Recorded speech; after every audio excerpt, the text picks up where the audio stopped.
Hey, it's Janae, and I'm changing it up a little bit today. I am excited to be one of the spotlight authors on Books Have Powers blog. So they wanted to do a Q&A, which I've done before, but usually somebody will send me, the questions and I'll type them out and send them back, which is great. I love doing that too, but I thought this would be more personal, so you can actually hear my answers instead of, reading them. So we'll see how it goes. I have been told that I've got a bit of an accent. So, since I don't use subtitles, I will try to speak so you will understand me. So, here we go. Question number one.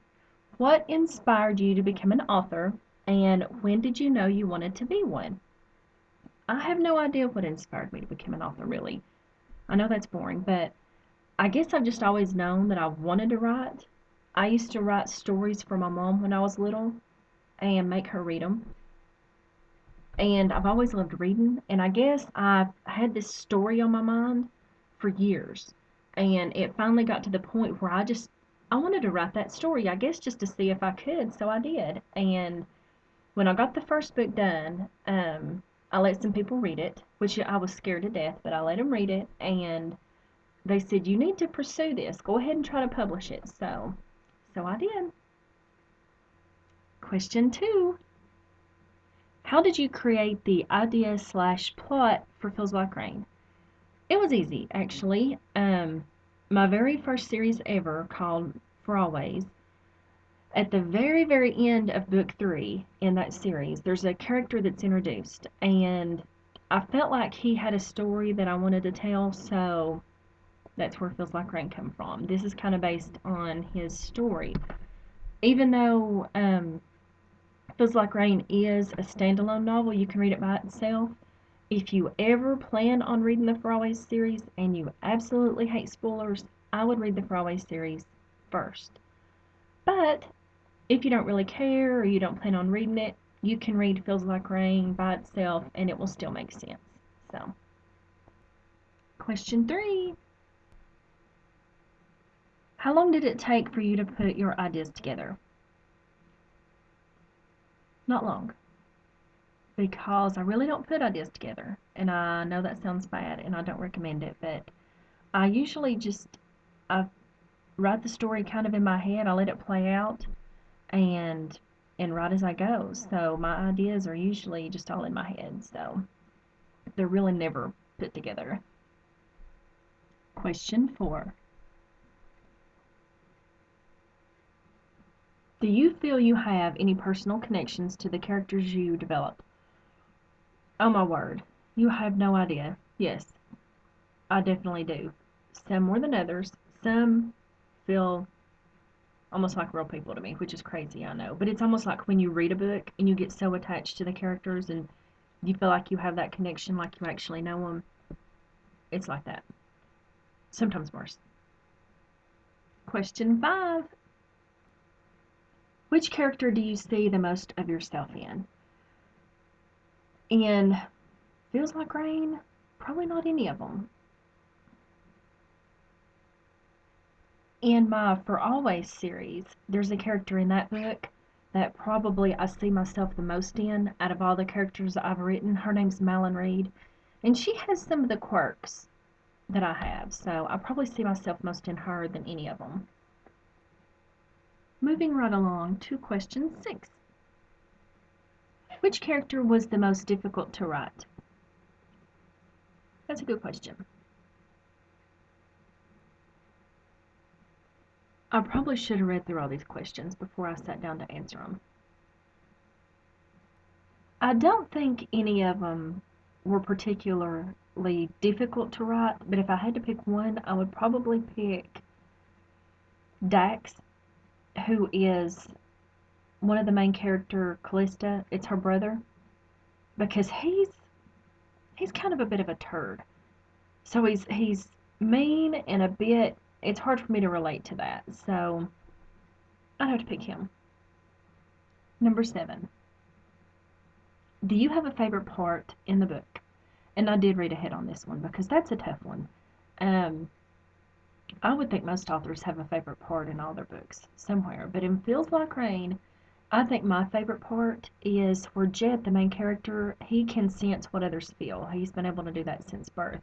And he even blocks out his own feelings. He just blocks everything out, makes himself numb to everything. Until Callista LaFontaine shows up.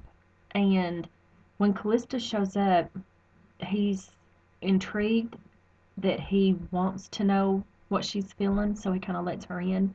And just the way that they interact and how she makes him feel, like feel his own feelings, I think that's my favorite part. So, number 8. What are your writing plans for the future? And are there sequels on the horizon? As far as sequels go to Feels Like Rain, there's not any because it's a standalone. So I've had some people ask me if there's going to be like a second book, and as of right now, there's not because the story pretty much ended.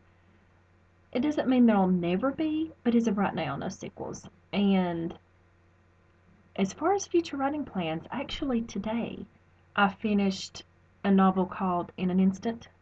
So I'm going to start editing it, and I've already got the next one because it will have a sequel. There'll be 2 of those. So I've already got it in my head and I'm ready to start writing it. But I've got to edit In an Instant first. So that's what's going on right now.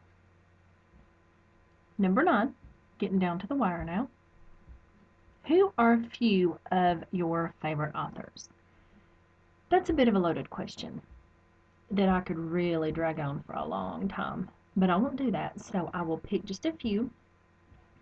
Some of my most recent favorites are Colleen Hoover and Jennifer Armentrout. I also like Jessica Sorensen, an author I've read since from way back in the day is Nora Roberts. I really like the way she writes as well.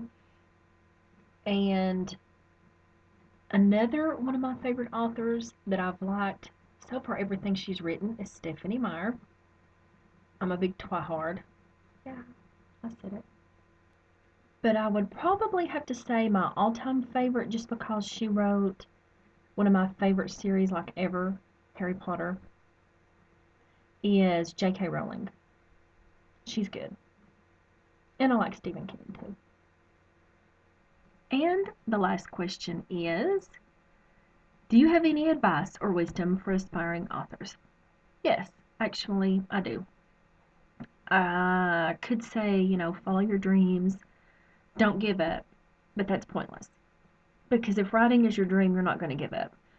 Even if you send out several query letters to agents. Excuse me. Sorry about that. Springtime here in Tennessee can be a bit brutal. As I was saying before my allergies so rudely interrupted me, what was I saying? No matter how many query letters you send out, if your book's not good, it won't matter. Agents won't look at it, publishers won't look at it. Even if you publish yourself, you want to make sure that your book is good. And I don't just mean, story-wise, interesting, which, yeah, it has to be good that way too. Because to me, being a good storyteller is almost more important than writing. Because I'm a bit of a grammar rebel, so I use bad grammar. Sometimes it's on purpose, even, which may be worse. You can have the best story and the best writing skills and have a book that's riddled with mistakes, which happen as you write, or I know I do, I'm going so fast, you mix stuff up. You leave words out. One word becomes another. So make sure that before that final edition goes to print, that you take that time to read back through it. Even if it has been edited by a professional editor, go back and reread that book. Trust me, because I've had this happen to me, and I wish somebody would have said, well, you need to double check and go back and look. And I'm a bit OCD, but I trusted, there wasn't mistakes, and there was. So, and I always find it's easier to edit an actual book in my hands instead of on the computer. So if you publish yourself, order that proof at the end. Even though you can get like the electronic proof, order the proof to hold in your hands, edit that one. If you're traditionally published and it's went to print, order one of your own books so you can hold it and go through it and edit it that way because you pick up, I don't know why, but you pick up so much more when you're reading a physical copy instead of looking at the computer screen. So that's my advice. Just make sure when you put a book out there and you spend so much time in the beginning making sure that the story's done and finished, that you spend just as much time at the end making sure it's what you want it to be and then some. So that's my advice. I want to thank Books Have Power for spotlighting me and my book Feels Like Rain.